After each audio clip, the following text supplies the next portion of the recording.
Marseille, the jewel in the Côte d'Azur's crown, is also a buzzing hub of French fashion.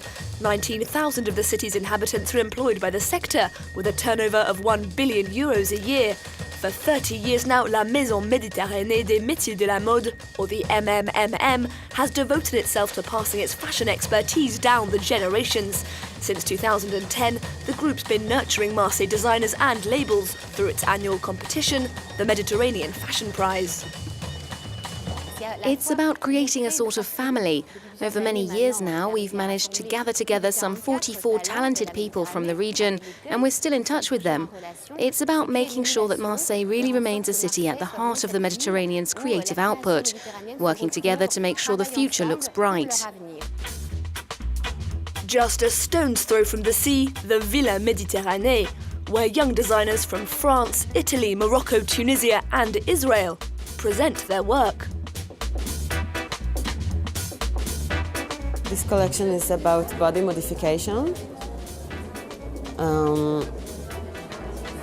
changing but not temperament, not like this. I can take it off, it's not pierced, yes. I can be with it and I can be the next day goody-goody without. Developing beautiful products, seducing buyers and establishing lucrative distribution channels. It's not a task for the faint-hearted. What's the most complicated part? Making sure it stands the test of time. Fashion can be very ephemeral, and it's really true that it's important for a young brand to have some staying power and to do everything you can to stand out from the crowd.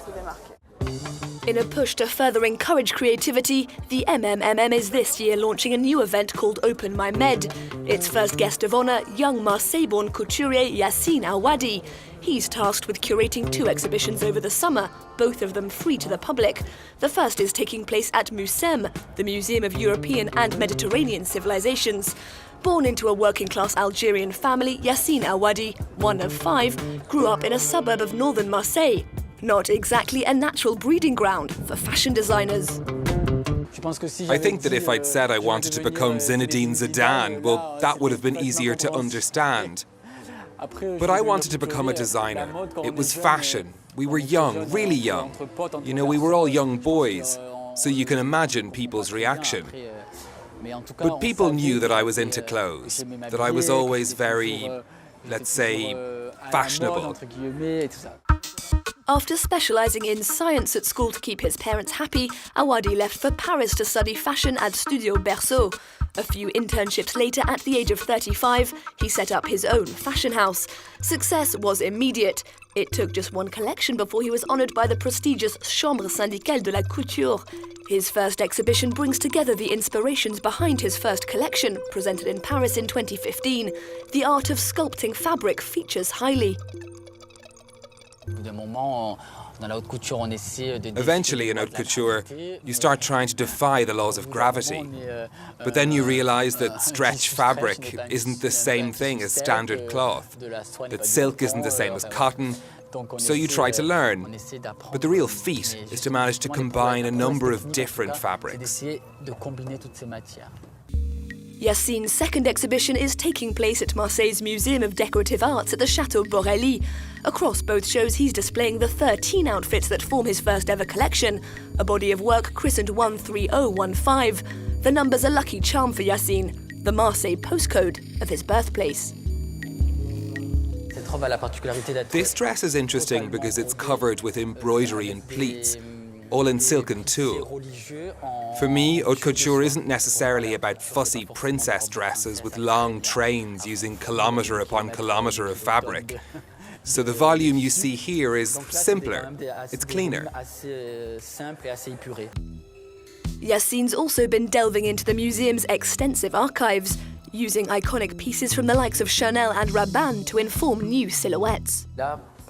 Look, here for example is a sort of Alaya look. I've actually superimposed one dress on top of another. 2 deconstructed velvet dresses with orange Christian Dior tights that give it all a bit of a pop feel. And you can see that I've included little socks in each of the looks. You prefer socks to fishnet stockings? Yeah, I think it's more sporty. It adds a lightness, a sporty side to the silhouette. The young couturier has a devoted following in Hollywood. Kirsten Dunst and Kate Blanchett have both turned to him for their red carpet looks, but Yacine Aouadi knows that's only half the battle. Haute couture, after all, doesn't come cheap. Economically speaking, it's not easy. So yes, in 10 years, 5 years maybe, in the short or medium term, introducing a ready-to-wear collection will certainly become part of what we do.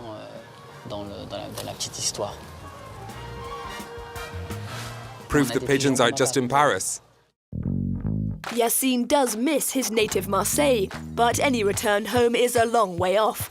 As far as haute couture is concerned, Paris is still the centre of the universe.